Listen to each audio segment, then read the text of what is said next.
And now to politics. The People's Democratic Party has described the defection of Osun State Governor Ademola Adeleke as that of a victim of circumstance. The comment was made by the party's factional national publicity secretary, Ini Ememobong, during a television interview. Well, more stories on that we'll bring to you in our subsequent bulletin. It is still the midday news right here on Voice of the People Television. We'll go straight to the analysis segment of the news now. And joining us now in the studio to make sense of these stories and more is Mr. Dele Fanimo, a seasoned reporter and also a public and political affairs analyst. Mr. Fanimo, very good afternoon. Good afternoon once again. I'm back on the beat. Well, I like the fact that you said you're back on the beat because, I mean, that is what you practically stand for. More like a top reportage. Yeah. All right, joining us virtually to also make sense of this story is Mr. Shedrack Udogba. Mr. Shedrack is SA Youth Affairs to former Governor of Edo State, Governor Adeleke. Mr. Shedrack, a very good afternoon to you. Okay, I understand he's not with us right now. We expect him to join the conversation as we proceed.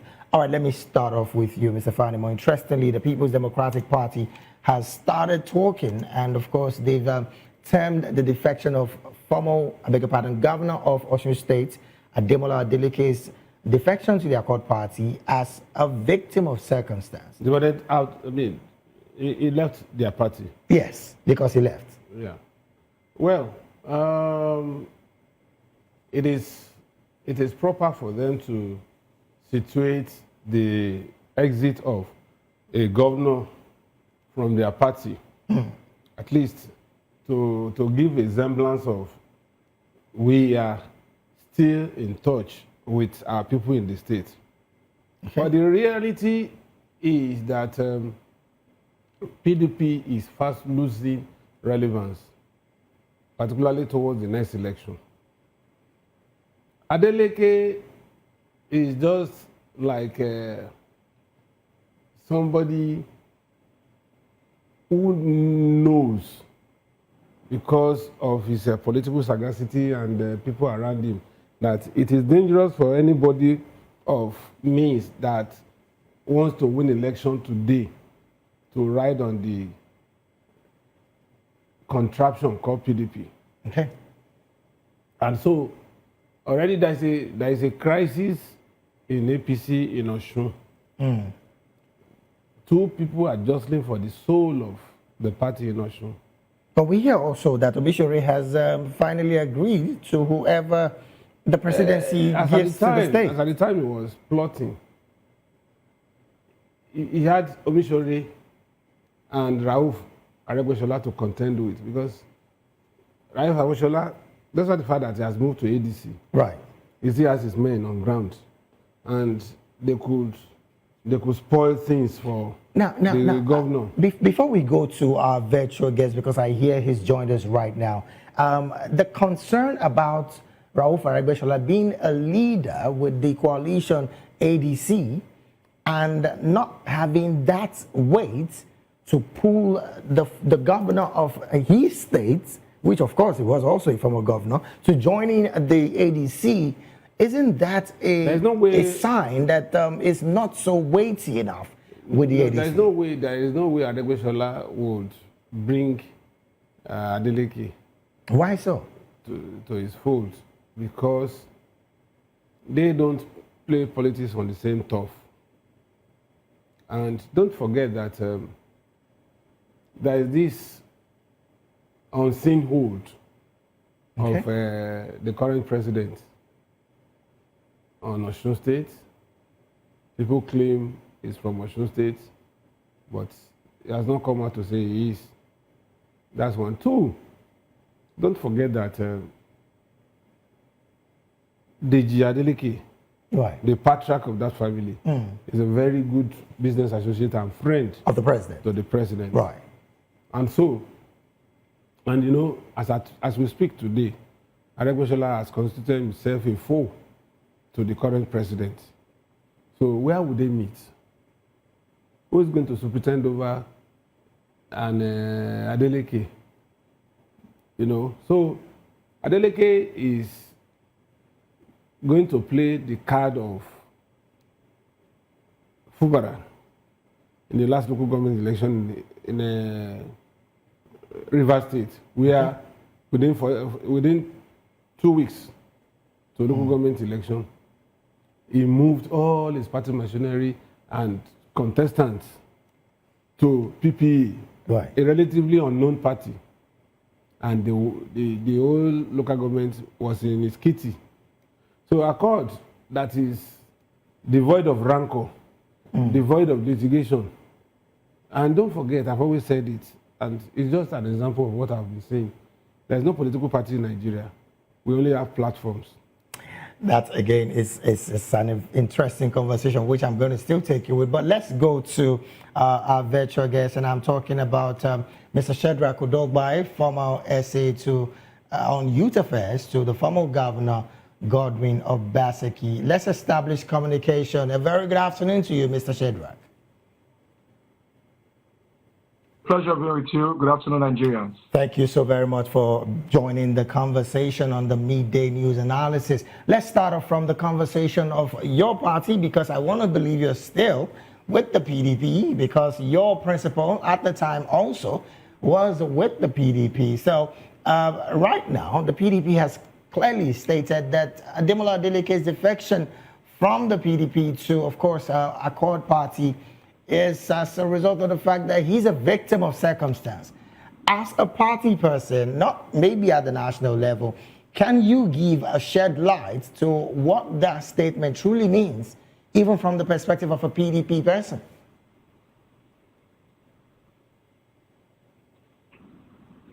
For us, for me, when I looked at the defection, because you do not move into political oblivion. I understand that there is a PDP, there is an APC, there is an ADC, and those are the three prominent political parties currently in Nigeria. Of course, the People's Democratic Party has its own peculiarities and challenges at the moment, where there are numerous, will I say, entities being engineered to endanger frustration into the party and to make it practically impossible for them to put themselves together. But there's an ADC to a large extent gives a signal of hope to the average Nigerian. But for Adeleke to have defected into the Accord Party, for me, I do not know if that party has the requisite structure, or perhaps he also believes he has moved all the structures of the People's Democratic Party into the Accord, and all of this, to a large extent, is what he will use to run for office in 2027. But the challenge you need to understand is that the APC are known for abstract manipulation of results. Against the APC in this under President Bola Ahmed Tinubu is a Herculean task. It's an uphill battle. The challenge is this: if he does not win overwhelmingly, it is easy for the APC to actually manipulate his results and give victory to the APC candidate, irrespective of his will.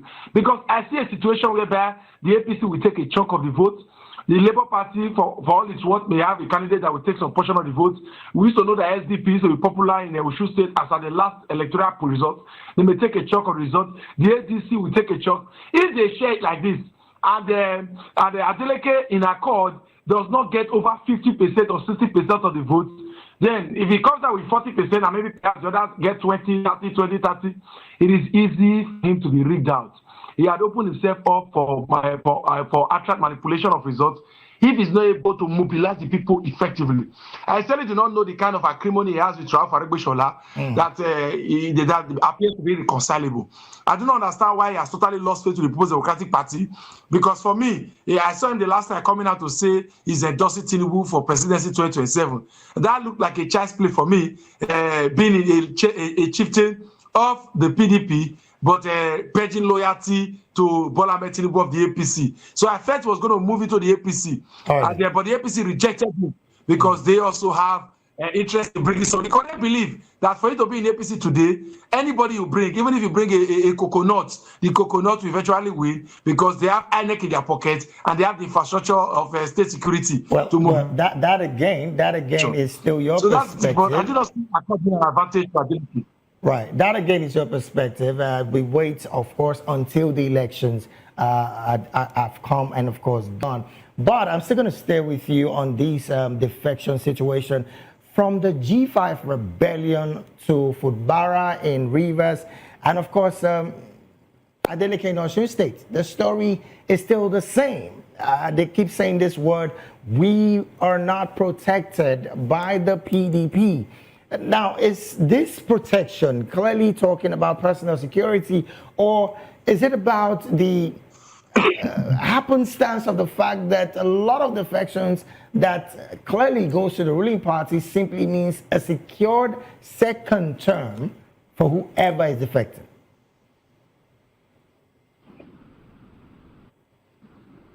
Mr. Shedrack, that question is for you. Yeah, the question I want to ask is this. When they say they were not protected by the PDP, yes, who was hounding them? Who was oppressing them? And if they now move it to the APC, I believe the only party that has the capacity to oppress anybody is the APC. So you move from the person who could not defend you to the man who was oppressing you. So that is to say, when you were being oppressed, was it the APC that gave you cover? Was it the APC that gave you succor? Was it the APC that gave you strength? It's just a political language, a cheap excuse that many of these governors use when they eventually want to move into the APC. I understand the peculiarities that the People's Democratic Party is not in the best of shape. But to now say you are going there for protection, it goes against the grain. Protection against what? You say you have rooted resources. So sorry to butt in here. Ini, the PDP spokesperson, did say that they fed the monster that eventually consumed it. So if the PDP as a party cannot curtail a monster, so to say, in her party, should Nigerians trust that same party going into 2027? For the case of Fubara, who made that derogatory statement, you see, we have senators, we have ministers in Edo State, and the minister is not controlling the governor. We have a senator, a former governor, who practically brought, who campaigned with Adamsali Oshomole, who brought Okpebolo from relative obscurity and made him governor.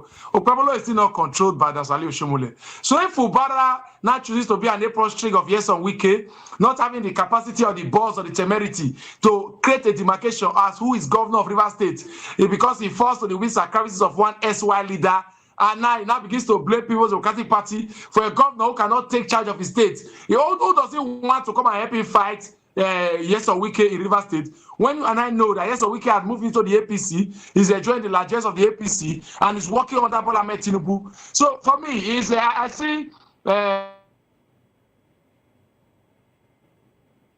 of politics, came into politics, bring blood from the back door as a career civil servant, a mayor Kata general of the state, was never a House of Assembly member, never a local government chairman, was nothing else, nothing politics, just to stumble into power, become governor, and his crime far. When Yes or Wike was governor, Amechi was a minister under in an opposition party. Did Wike cry that nobody helped him? Did it defect? So he should keep those cheap excuses. And when you talk about we not being able to put the monster in place, you saw the last convention we had. The convention is the highest decision-making body of the party. And there, we unanimously and wholeheartedly suspended all the miscreants. Yes or Wike, Samanyawu, but there was another counter convention. There was another counter meeting, rather. That's a kangaroo meeting. Now, you and I know what is obtainable in the Nigerian political discourse. Where people just abrogate powers to themselves. They go into a room, because they have the capacity to buy media, they will bring your channel, they bring your television stations together, and they make some business that cannot be substantiated. Because we know that the APC controls the courts, they will go and collect some watching pepper soup judgment that has no bearing on the party affairs, just to frustrate government. And because you also know that INEC is also an extension of the APC, INEC refuses to come for the convention in an attempt to invalidate the convention. Oh well, there was a subsisting order from the court. There was a subsisting order from the court, and of course the INEC is also obeying that court order, don't you think so?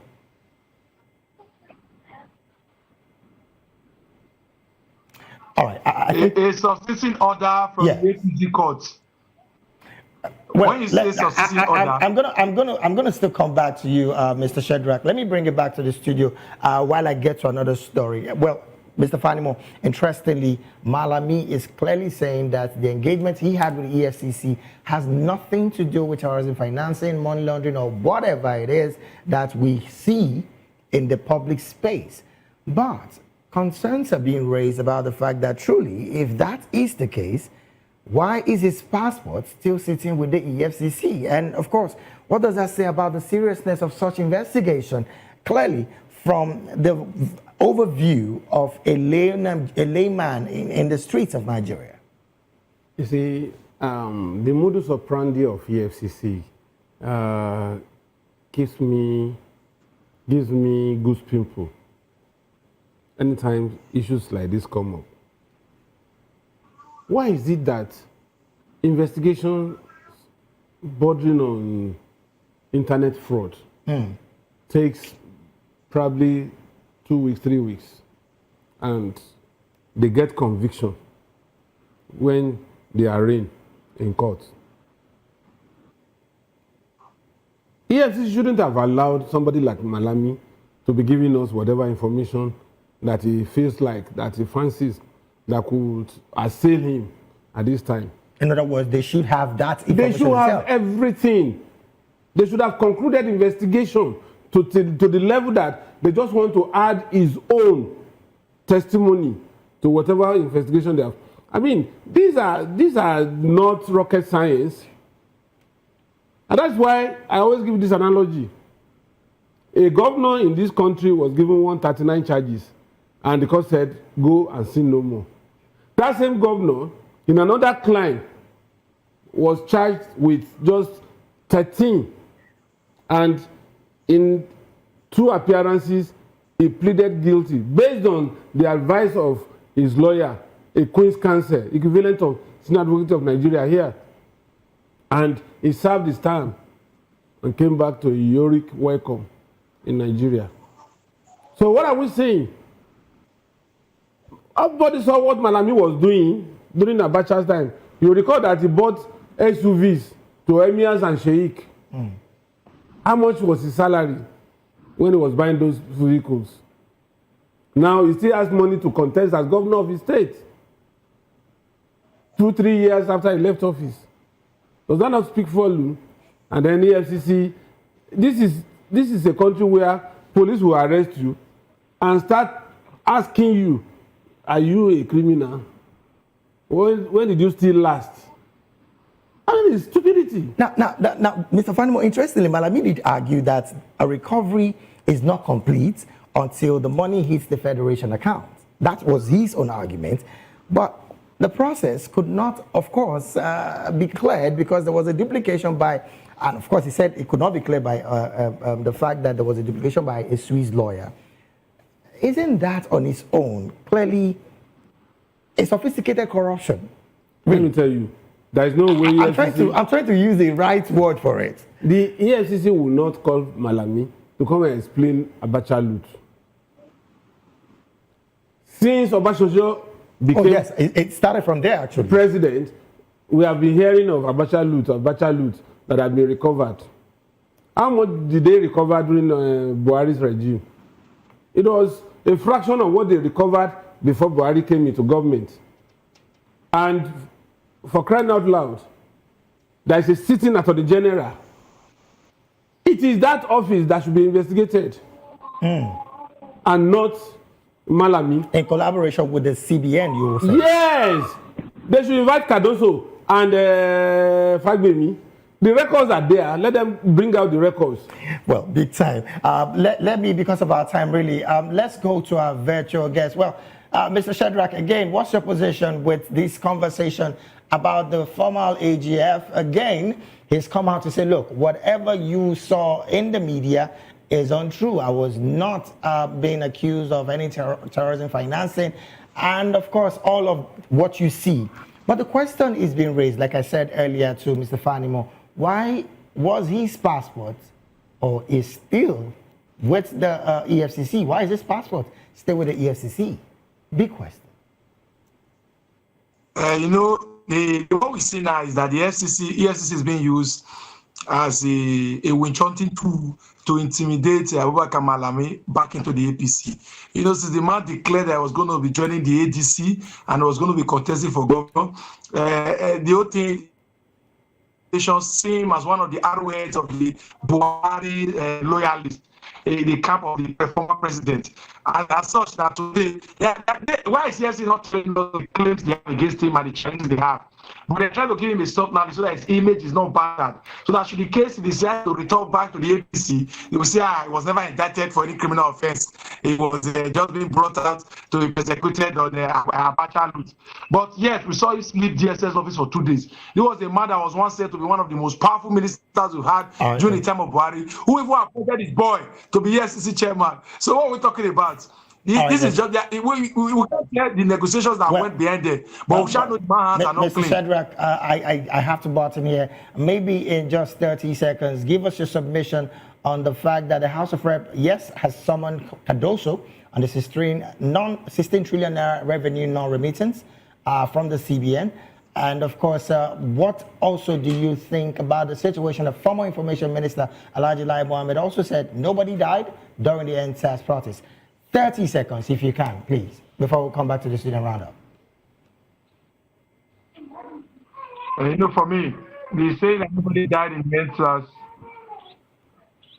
To say that nobody died in the NSAS is a lie, a very awkward, ugly, and irritating lie. That should not be coming out from a man who has served as Minister of Communication from Nigeria. To now say nobody died, they fired water bullets is irritating. It goes a long way to poo-poo on the sensibility of the average Nigerian and many people who took part in that protest. Thank you. The body of Cardoso being summoned by the National State House of Affairs.